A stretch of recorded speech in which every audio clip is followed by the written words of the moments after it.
All right. I want to welcome you out tonight. We're going to talk about how to prepare to work with patrons. This is the step before you actually sit down with the patron and actually before you make the lesson plan itself. This is like the pre-lesson plan things you need to know.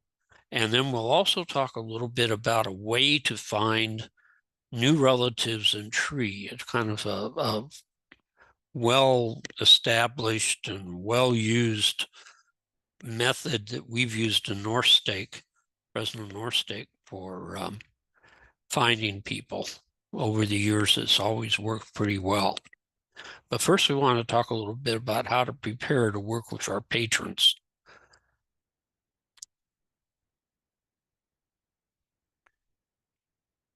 And so as we start to meet, start thinking about meeting with our patrons, one of the things we want to do is put the Savior at the forefront. This has got to be the thing that drives us, that leads and guides us in all that we do.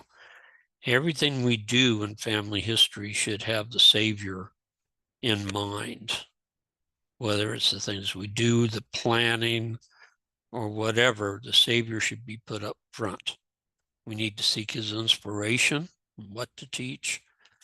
As we learn the wants and needs of our patrons, we're going to want to meld that in with the Savior and the message of the restored gospel. As you prepare your lessons, you want to be in tune with the Spirit. As you meet with your patron, you definitely want to be in tune with the Spirit, and also as we actually present our lesson. So everything we do, we want to have the Spirit with us. One of the things I found very interesting was that nobody brings this up, but there's actually a ministering page at churchofjesuschrist.org. And there's a section on that in ministering with temple and family history work. And so this is really our calling, to be ministers in temple and family history work. I hadn't thought about it until I saw this page, that this really is truly a form of ministering. And it says, and what I like is what it says here. It says, there are many ways to minister. You don't have to do something grand or heroic. Even something small can have a profound effect. As you pray for guidance, remember the power of temple and family history to build testimony and heal relationships. And on this particular page, they go through a series of links that you can go to kind of familiarize yourself with being a minister of temple and family history work, talking about blessing others through this work, ministering to families with fun activities, finding ordinances, helping parents and youth prepare for the temple, learning about your family, helping others build family connections, explore the Gospel Living app for more fun ideas, explore church magazines for ideas, and using relatives around me. And so there's quite a few things here that you can add to your little bag of tricks, if you want to call it that you have as a consultant. If you remember to kind of review these things that are under the ministering tab at lds.org. I thought this was kind of interesting. I thought I'd bring it up. So it says, how do we go about this ministry? Well, all the way back in 2016, that's back in the old days. So anything computer-wise, anything more than 5 years old is really old.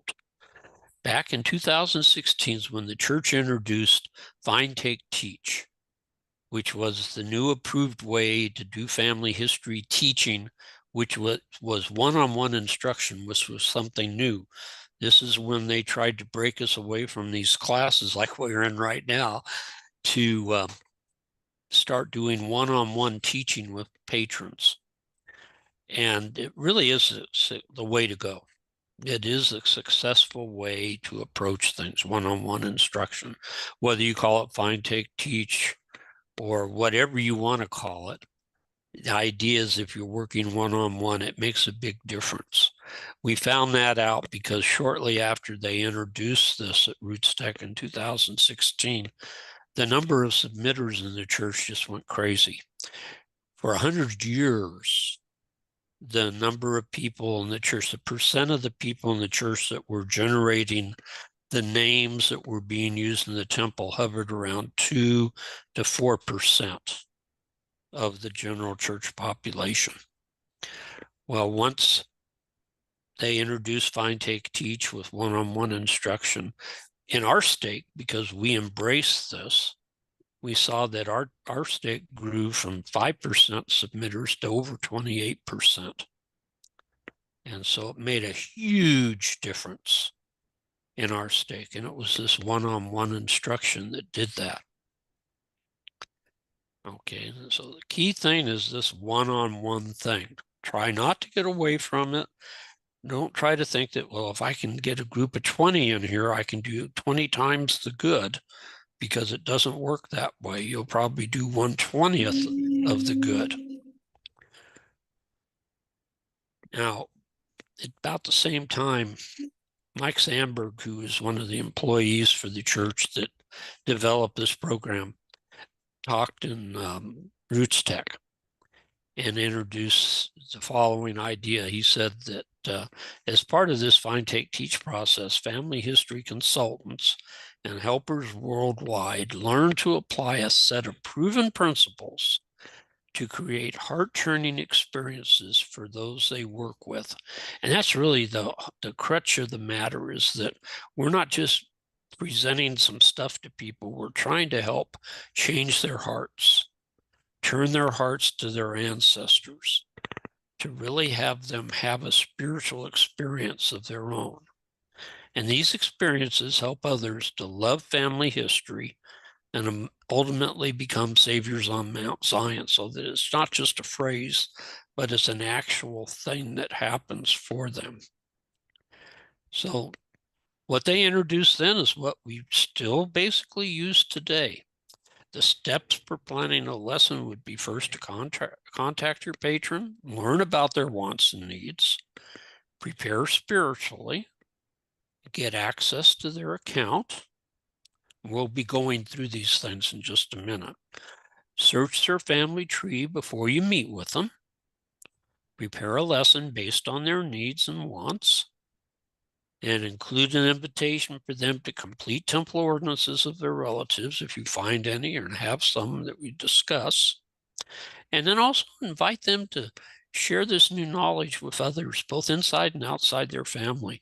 Oftentimes, what you can do is you teach like one of the parents in a family and then encourage them to teach the rest of their family. I remember going to one of our bishops who the conversation started out with, you don't need to have me come in, it's all done. Of course, I love it when anytime anybody says it's all done, but especially when it's your bishop. So I said, well, can I still work with you a little bit? And he says, yeah, sure, but you're not going to find anything. And so what happened was we met, and I showed him right away there was a ton of work to be done on his tree. And that changed his heart right then and there when he realized, oh, Dad didn't get it all done, or Mom's family didn't do their side completely. And so what the bishop did, though, is he went back and trained his wife and his teenage kids. And through my one contact, we had like 6 or 7 submitters coming out of this, because they taught within their own family until everybody in the family became sufficient. So, you don't have to teach everybody in a family. If you work it right and teach one that's willing to help teach the others in the family, you get a whole family covered by one person visiting. Okay, so you want to start with that personal contact. Now, this gal's on a phone. You can do it across the aisle in church, or over the pew, or in the cultural hall, or in the hallway, or wherever you meet. But meet together with the person, set a date and time to actually get together. But the important thing is try to get from them what they would like to see as an outcome. You say, yeah, I'm a Temple and Family History consultant. I'd like to help you with your family history. How can I help you? What would you like to do? What would you like to learn? And find out from what they want. Of course, you're going to want to steer them around towards doing some temple work too. And in that regard, make sure that they understand that you're there on the stake president and the bishop's errand. Because there isn't a stake president or a bishop anywhere who wouldn't want you helping these people get to the temple themselves, if possible, and to do their family's temple work, because we all understand the blessings and importance of saving those on both sides of the veil. Okay, so once we've had that personal contact, you're going to want to seek the Spirit. You're going to want to have the Spirit when you meet them the first time, when you plan for them, when you get back together with them. Don't be afraid to pray with them. A lot of people feel a little reluctant to do this, but it's perfectly appropriate and brings the Spirit in. And remember, the whole point of this is we're trying to help our patrons turn their hearts to their ancestors. Okay, get access to their account. Now, there's two ways to do this. The best way is this one, and this is to go to your helper resources. You get there by going to the question mark, and on the drop down, click on helper resources, and then it'll say people you're helping, and right underneath that it says add someone. When you click on add someone, you get 3 links there. If this is a person who's in your ward or stake, the system will be able to identify them if you just put their name in. If they're not in your ward or stake, you just don't want to go that route, you can just ask, you just say, I want to do it by email, and put a person's name in the email and then generate the link that'll go there. Or just copy the link. And if you're doing this from your phone, you could then send them a text. But that's a good way to do it. The key to this is that once they've accepted it, then you don't have to go through this again for the next year. For a whole year, you'll be able to just go into helper resources, click on their name, and you go to their account. And you don't have to worry about remembering their helper number, their birth date, or their username, or any of these things, because you're hooked up. The weakness in this is oftentimes they don't know they're getting this email, or they don't recognize it. So what I always do, and we did this just this last weekend with one of our new patrons, is I made this link, went to the ward list, pulled her up, sent the email, and then I texted her and said, hey, go look at your email. I sent to your Gmail a link. Click on that so that we can get started helping you with your family history. And she got right on it, jumped on it, and within a couple of minutes, we were able to start working with her. But I found if you don't warn the people, oftentimes it doesn't get responded to. And so it kind of helps to go that extra little step. Now, the other option is to go to the Help Others link, the little lifesaver symbol that's over on the upper right corner of your screen in Family Search, and then put in their helper stuff that you've already gathered from the person. You either have their username and their helper number, or you have their full name, their full birth date, and their helper number. And then if you put those in correctly, it'll let you go in and be their helper. The downside is every time you come back to Family Search, you're going to have to do this again. So you're going to have to keep track of that helper information, and it's just a pain. And you don't get the benefit of the things that's over in helper resources. It will be showing you. So the best way to do it really is with the helper resources. Okay, so when you do get into helper resources, and by the way, if you've never helped anybody, you can still go in there and experiment with helper resources because it will pull up your stuff. You're always in there. Whether you're even a consultant or not, you'll be able to see your personal information. And so I'm showing you the left-hand side of the screen where it has the personal information for a person. In this case, it happens to be out of my family. I moved it around. I got me out of the main place on the screen, put one of my great-great-grandfathers there, just so my personal stuff's not showing. But the right-hand side would be where you would find the people you're helping and where you can add a person to help. And this is the left-hand side, where it shows you really the meat of what's in this helper resource when you want to work with somebody. Okay, you're seeing the tree, and you notice over there on the very left side, it has tree highlighted. And so that's one of the key things that allows you to see right away the patron's tree, the way the patron sees it. But above there is a little link for discovery ideas, and we're not going to spend the time there today. Just know that it has all kinds of discovery activities that apply to your patron.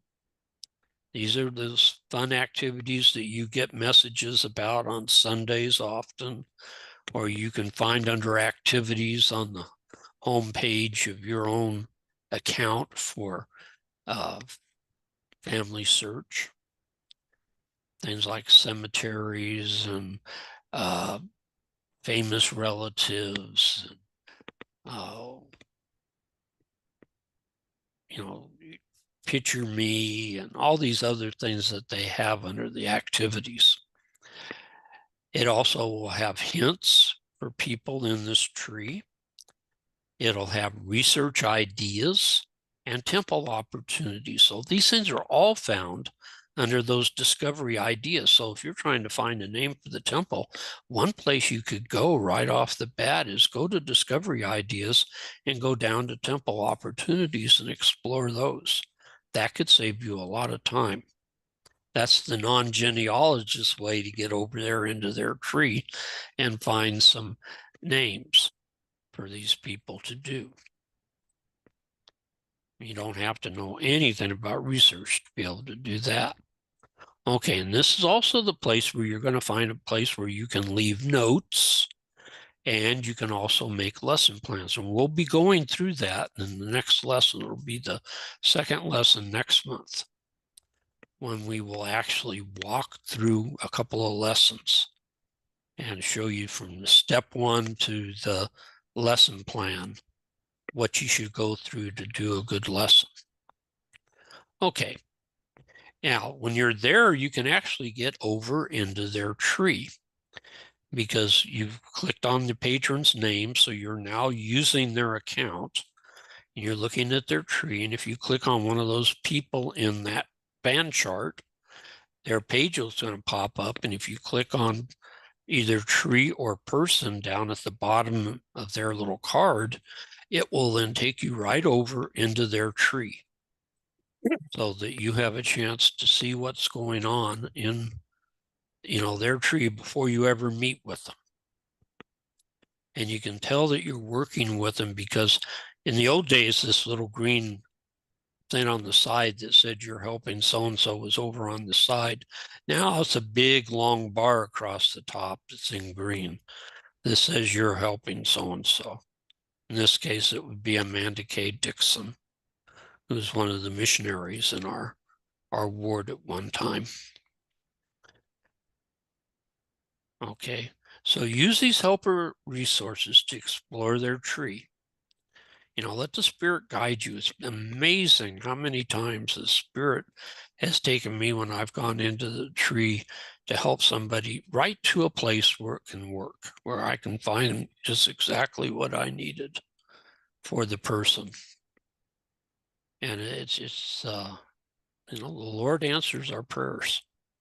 Make it easy on yourself. Stay in tune with the Spirit. Okay, You're going to end up needing to prepare a personalized lesson after you've explored their tree. And so that's what we're going to talk about in detail next month when we create a detailed lesson plan to accomplish whatever the goal is. And the idea is to try to have a lesson that's no more than 30 minutes.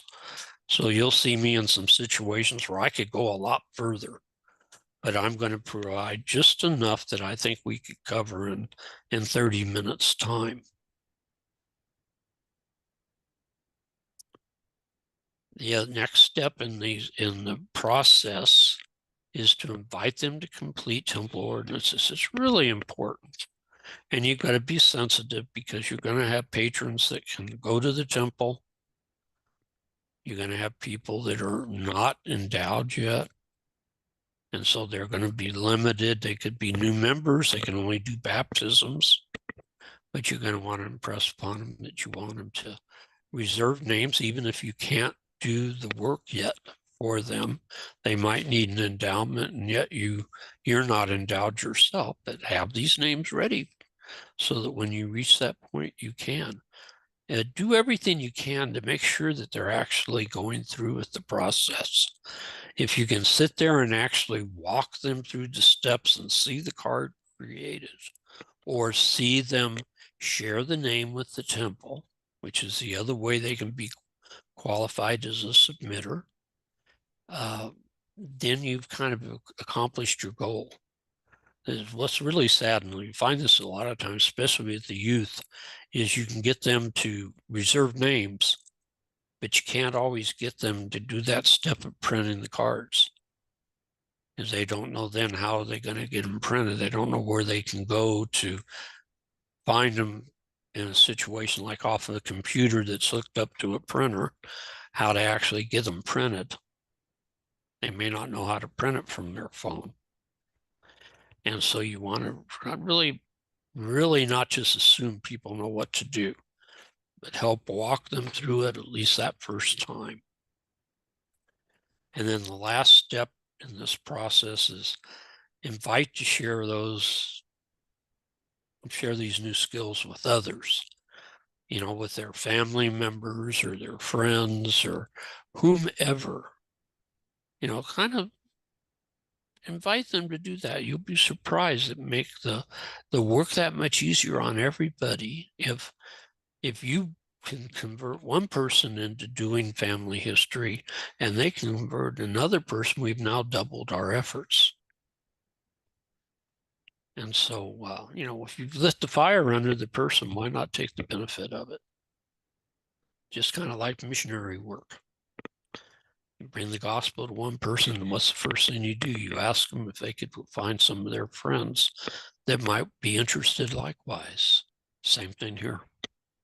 Okay, now, does this really make a difference? You'd be surprised how much the church actually goes out and studies things. And so they had that same question when they introduced Find, Take, Teach, one-on-one teaching. And so what they wanted to see is what was the factor that changes a member from being a non-submitter to one who submits names regularly? Because even though we can't tell who in our ward is submitting names, Salt Lake knows every one of us that submits names. They know how many names we've submitted, how often we've done it. If we have a recommend, they know how many times that recommend gets used. They know all these things that we don't. And so they can do some real studies. But for this one, they had to go out and they started realizing shortly in 2016, shortly after this was introduced, the number of submitters went up. So they started making lists of people that they recognized had not been submitting names in the past and contacted them and said, why are you doing it now? What was the thing that makes the difference? Now you suddenly want to submit names. This is what they found out. 85% of these new submitters had a personal helper, translated temple and family history consultant. And 65% of these new submitters had multiple visits from that helper. So most of those people that had a helper were having a helper who came more than once. And so that might be a clue right there that one and done may not do it. You may want to have more than one. Basically, what I've tried to do in our ward over the years is convince people that once you start working with a person, they're yours. Keep working with them over the years, even if it means just once a year you get a hold of them and say, hey, how are things going? Is there something new we can talk about? So, consider this. This is proven from Salt Lake as an effective way to do things. And of course, in 2018, everything became even easier when, as Elder Bednar says, the easy way to do family history was rolled out when they talked about ordinances ready. And some of us that are the old time genealogists kind of look down our noses at this and say, well, this isn't really doing family history. But the thing is, this is that gateway drug, as Elder Bednar said, to getting people started towards doing real family history work, because anybody can use ordinances ready and generate names to take to the temple that are almost always their family. It's somebody within their family. And so, if the people say, I don't want to learn research, then fine. Let's get them in there and get them to at least take names using ordinances ready. And then the Spirit can work on them and hopefully get them motivated over time to wanting to learn a little bit about their real tree and what's out there. Okay, so this is, like I say, a great way to introduce people to getting their own family names to the temple. And, in fact, last year, I thought it was interesting in 2023 at Roots Tech when they had the leadership meeting for temple and family history work, Elder Gong introduced the fact that the brethren wanted us last year to push to have every active member of the church use ordinances ready to submit a name. And unfortunately, it didn't really catch on very well because the numbers didn't change all that much last year. And it's a shame because that was a great opportunity to teach everybody that has access to either a computer or a smartphone or any smart device to use this. And those of us that have used it know it's a matter of 2-3 minutes, and you can have a name and card printed. And so it's not a hard process to do. And it's a way to get people started, especially if they're reluctant. Okay, now the second half of the lesson today.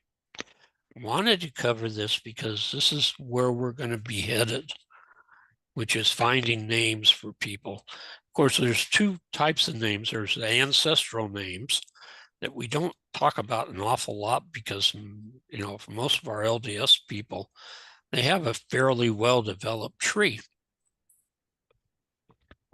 There are new converts that have no tree, but a majority of our patrons are going to be people that have a tree. And so we're going to be spending a lot of time going back up that tree and then coming down looking for cousins to submit. So we'll really focus on that, even though in that lesson next month, when we show you how to do a lesson, I'll do one that's an ancestral one where we're actually going to add names to the tree. And then we'll do a descendancy one. So you can see a lesson prepared for both kinds of things. But let's talk about finding cousins. Because there's good ways to do it and bad ways to do it. There's what do we call the golden 1800s, or in the United States at least. This is the fertile ground that you want to kind of harvest to find missing people for the temple. And this fertile ground actually ends around the year 1914, because anybody born after that time, 1915 and on, unless you're closely related to them, if you're part of their immediate family, you're not going to be able to do their work without getting permission from immediate family members. And so you're best off not to work your way down into there, to stop at around 1914, where you can still submit names without having to show immediate family relationship or permission or any of that.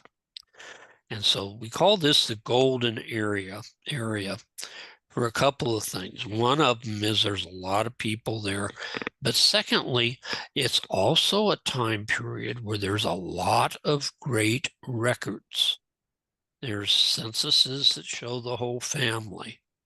There's marriage records that are starting to become popular. There's death records and burial records and church records and all kinds of records in a much greater amount than there was in the prior time period. You also have, this is a time period where the world was growing rapidly in population. The United States was just blossoming. And so you've got a lot more people that you can work with. And as you go back on this timeline, back into the 1700s or the 1600s, you get in a shrinking population, and odds are most of them are definitely already in tree. And B, there's not as many records to work with. And so what you're going to want to do when you're actually looking for these names of people to do, you're going to find most of them are going to be found in this time period here. But we're not going to start here looking for them.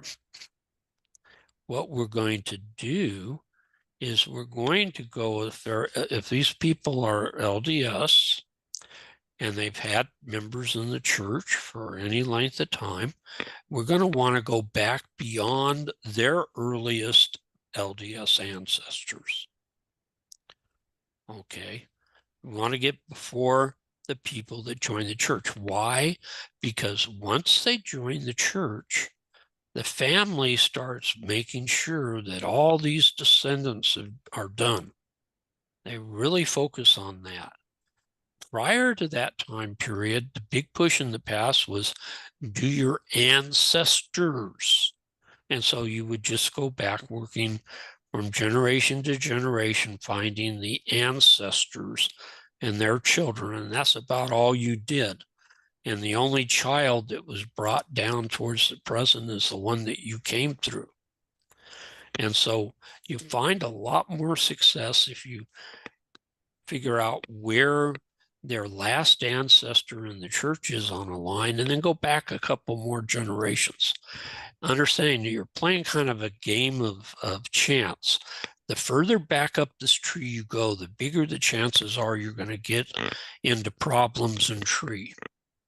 I mean, there's no way to get around it other than just saying that the further back in tree you go in most lines, things start going bad because people add extra people in, and there's confusion, and there's merged records where one person in tree now represents 3 different people in life, and all kinds of problems. So you don't want to get back too far, but you want to get back before the time that the people that we're looking at were actually in the church. So this will take you back probably to the time period between, say, 1725 and 1800. Don't really want to go back much more than that. Now, how can you tell if a person's a member of the church or not? Well, there are several different things. One thing is to understand a little bit about the way family tree was put together. Actually, originally it was called New Dot Family Search. when they created New Dot Family Search before Family Tree, they basically took all the church membership records and at one time dumped those into Tree. And so on a given day when people are added to Tree, they all get the same beginning part of this random number, this their ID. That beginning part's all the same. And so when they actually did the dump into Tree, if you want to call it a dump, that's what they would call it. When they put all these membership records into Tree at the same time, it just so happened that the random number started with KW. And virtually every record that the church had that was a membership record that was put in at that time got this same KW to start. And so you'll find in your ancestry a lot of ancestors with KWs. For the most part, those are members of the church. There's a few that don't have KWs, and now we can't protect that KW number. So if there's merges, the KW can actually be merged away. But that's one way to do it. Another way to test if a person was a member of the church is kind of look where they were living. If they die in Utah or Idaho or in Nauvoo or winter quarters, yeah, you know, you're looking at somebody that was most likely a member of the church. They didn't have to be when they were there, but most likely they were. And the other one, the big one, is look at their ordinances. And if their ordinances show dates when they were alive, if they lived to 1893 and they have an endowment in 1845, well, they must have been a member. So there's several different ways that you can usually kind of find out, you know, how people were, whether they were members or not, and then go back from there a couple of generations. If these people, if your family wasn't in the church, but the last generation or two, well, then just take any line, go back to about, you know, 1750 or so, because we're going to be coming down from there. And when we come down, we don't want to end up after 1914 if we can help it right away. So it's better to get back there a ways. And as you go back, do try to verify the pedigree's good, that there's not any duplicate parents and things like that, and get the pedigree straightened out that you're working from. So at least going back, you know it's fairly accurate. So you picked a starting point. And then what you're going to do is you're going to find cousins. And there'll be 2 lessons later on this year showing the 2 main products that we use for descendants.